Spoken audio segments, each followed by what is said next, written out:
नमस्कार.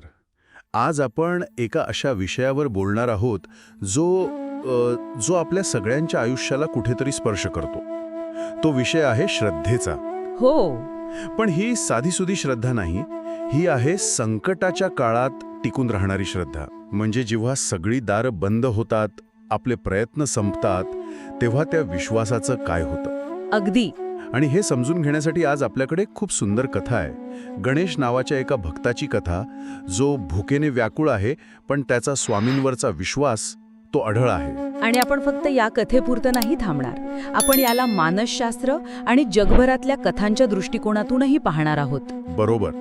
म्हणजे आजचा आपला उद्देश आहे की टोकाच्या परिस्थितीत श्रद्धेचं मानसशास्त्र नक्की कसं काम करतं हे उलगडणं. अगदी बरोबर.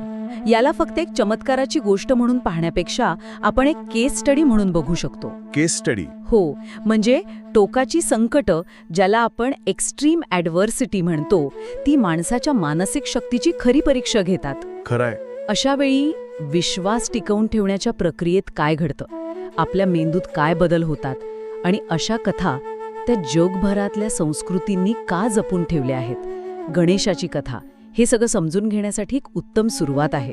चला तर मग थेट कथेच्या केंद्रस्थानी जाऊया. हो. एका छोट्या गावात गणेश नावाचा एक तरुण भक्त राहतो. परिस्थिती इतकी बिकट आहे की 3 दिवस झालेत त्याच्या पोटात अन्नाचा एक कण नाही. 3 दिवस? हो. काम नाही, पैसे नाहीत, मदतीला कुणी नाही. पण अशा स्थितीत तो तक्रार नाही करत. तो शांतपणे डोळे मिटून स्वामींचं नाव घेतो आणि म्हणतो, स्वामी, माझं पोट रिकामं आहे, पण माझं मन तुमच्यावरील विश्वासाने भरलेलं आहे. थांबूया इथेच. हां. हे वाक्य हे खूप महत्वाचं आहे. हो ना. मानसशास्त्रात याला रॅडिकल ॲक्सेप्टन्स म्हणतात. Radical acceptance? हो, म्हणजे आपली परिस्थिती ती कितीही वाईट असो, तिला न नाकारता स्वीकारणं, तिच्याशी संघर्ष न करणं. गणेश इथे भुकेशी लढत नाहीये, तो ती स्वीकारतोय. पण तो निराशेला नाही स्वीकारत. अगदी बरोबर.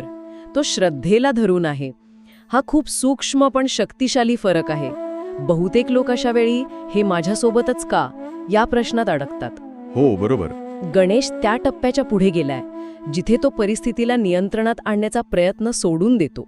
पण मग एक प्रश्न येतो की ही एक प्रकारची निष्क्रियता नाही का? म्हणजे प्रयत्न सोडून देणं आणि फक्त देवावर अवलंबून राहणं. खूप चांगला मुद्दा आहे आणि अनेकांना तसं वाटू शकतं. बाहेरून पाहिलं तर ही निष्क्रियताच दिसेल. हो. पण अशा कथांमध्ये याला शरणागती म्हणतात, सरेंडर, जी निष्क्रियतेपेक्षा खूप वेगळी आहे. निष्क्रियता येते निराशेमधून, शरणागती येते विश्वासातून. वा. यात व्यक्ती स्वतःच्या मर्यादित शक्तीची जाणीव ठेवून एका मोठ्या शक्तीवर विश्वास ठेवते. प्रसिद्ध मिथकशास्त्रज्ञ जोसेफ कॅम्बेल यांच्या हिरोज जर्नी सिद्धांतानुसार नायक अनेकदा अशा टप्प्यावर येतो जिथे त्याला सगळं सोडून द्यावं लागतं. अच्छा. त्याची ही अवस्था तशीच आहे. म्हणजे हा त्याच्या संघर्षाचा तळ आहे, जिथून परिवर्तनाची सुरुवात होणार आहे. अगदी. आणि हा संघर्ष फक्त भुकेचा नाहीये, त्यात सामाजिक दबाव सुद्धा आहे. त्याचे शेजारी गावकरी ते त्याची चेष्टा करतात. हो. अरे गण्या, ते म्हणतात, नुसतं देवाचं नाव घेऊन पोट भरतं का? जा काहीतरी काम शोध, असं त्याला सुनावलं जातं. आणि हा सामाजिक दबाव माहितीये का, त्याच्या परीक्षेचा दुसरा आणि जास्त कठीण भाग आहे. शारीरिक त्रासापेक्षाही कठीण? हो, कारण शारीरिक त्रासापेक्षा मानसिक अवहेलना सहन करणं जास्त कठीण असतं. गावकरी इथे तर्काचं, व्यवहाराचं प्रतीक आहेत. म्हणजे त्यांच्या दृष्टिकोनातून ते बरोबर आहेत. बरोबर. प्रयत्नांती परमेश्वर हेच त्यांना माहीत आहे. पण इथे श्रद्धा विरुद्ध व्यवहार म्हणजे फेथ वर्सेस प्रॅग्मॅटिझम हा एक सनातन संघर्ष उभा राहतो. आणि मग काय होतं? जेव्हा तुमचा समाज तुमच्या विश्वासाच्या विरोधात उभा राहतो, तेव्हा तो विश्वास अधिक वैयक्तिक आणि दृढ बनतो. कारण मग तो इतरांना दाखवण्यासाठी नसतो, तो फक्त स्वतःसाठी उरतो. म्हणजे ही एक शुद्धीकरणाची प्रक्रिया आहे. तो बाहेरच्या जगापासून तुटून स्वतःच्या विश्वासाशी अजून घट्ट जोडला जातोय. अगदी. पण मग तिसऱ्या दिवशी संध्याकाळी त्याची ही शक्ती पण कमी पडायला लागते. भुकेमुळे तो इतका अशक्त होतो की त्याला बोलताही येत नाही. तो स्वामींच्या चित्रासमोर बसून फक्त रडतो आणि म्हणतो, स्वामी, माझं शरीर आता तुमचं नाव घेऊ शकत नाही, इतकं ते थकलंय. हा त्याच्या प्रवासातला सर्वात नाजूक क्षण आहे, नाही का? अगदी. आणि याच क्षणी एक विलक्षण गोष्ट घडते. कोणती? त्याला जाणवतं की कुणीतरी त्याच्या खांद्यावर खूप प्रेमळपणे हात ठेवला आहे. आणि एका क्षणात त्याची सगळी भीती, चिंता, भुकेची ती तीव्र जाणीव सगळं नाहीसं होतं. म्हणजे त्याला एक प्रकारची शांती मिळते. असीम शांती. आता याकडे आपण 2 प्रकारे पाहू शकतो. एक आध्यात्मिक दृष्टिकोन म्हणतो की हा प्रत्यक्ष स्वामींचाच स्पर्श होता. दैवी हस्तक्षेप. हो, जो त्याला सांगत होता की तो एकटा नाही. आणि दुसरा दृष्टिकोन मानसशास्त्रीय आहे आणि तोही तितकाच रंजक आहे. अच्छा. जेव्हा आपण अत्यंत शारीरिक आणि मानसिक तणावाखाली असतो तेव्हा मानवी मेंदू स्वतःचं संरक्षण करण्यासाठी काही यंत्रणा कार्यान्वित करतो. ओके. याला सायकोसोमॅटिक रिस्पॉन्स म्हणता येईल. शक्य आहे की त्याच्या खोलवर रुजलेल्या श्रद्धेमुळे त्याच्याच मेंदूने एक असा अनुभव निर्माण केला ज्यामुळे त्याला शांत वाटलं, आधार मिळाल्याची भावना निर्माण झाली. म्हणजे प्लेसिबो इफेक्ट सारखं काहीतरी. त्याचं एक अत्यंत शक्तिशाली रूप म्हणू शकता तुम्ही. गंमत ही आहे की तो स्पर्श बाहेरून आला की आतून, याने अंतिम परिणामात काहीच फरक पडत नाही. खरंय. परिणाम तोच आहे, त्याला लढण्यासाठी प्रचंड मानसिक बळ मिळतं. हे खूपच मनारिक आहे. म्हणजे आधी बाह्य मदत नाही, आधी आंतरिक शांती, आधी मनाचं पोषण, मग शरीराचं. बरोबर. हा क्रम खूप महत्वाचा आहे. आणि ह्याच शांत अवस्थेत तो बसलेला असताना दारावर थाप पडते. तो दार उघडतो तर दारात एक वृद्ध साधू उभे आहेत. आणि गंमत बघा, ते साधू गणेशाकडेच अन्न मागायला आले आहेत. हा कथेचा कळस आहे. इथे येणाऱ्या मदतनीस हा कुणी राजा किंवा श्रीमंत व्यक्ती नाहीये. तो एक याचक आहे. हो, आणि हे सूत्र अनेक कथांमध्ये दिसतं. ख्रिश्चन कथा असोत किंवा सुफी परंपरेतल्या, देव किंवा दैवी दूत नेहमी गरजूंच्या रूपात येतात. यामागे काहीतरी संदेश आहे. मोठा संदेश आहे. जेव्हा तुम्ही स्वतः रिता असता तेव्हाच तुम्हाला दुसऱ्याची गरज खऱ्या अर्थाने समजू शकते. गणेश त्या साधूला सांगतो की बाबा, मी स्वतः 3 दिवसांपासून उपाशी आहे. आणि तेव्हा ते साधू हसतात. ते आपल्या झोळीतून एक पिशवी काढतात आणि गणेशाला देतात आणि म्हणतात, हे तुझ्यासाठीच आहे. आणि पुढचं वाक्य म्हणजे खूपच गहन आहे. हो, कारण हे वाक्य अभावाला एक वेगळाच आध्यात्मिक दर्जा देतं. जिथे मानवी प्रयत्न, अहंकार, भौतिक गोष्टी संपतात, तिथे एक शून्यता निर्माण होते. एम्प्टीनेस. बरोबर. आणि हीच शून्यता दैवी शक्तीला आत येण्यासाठी जागा करून देते.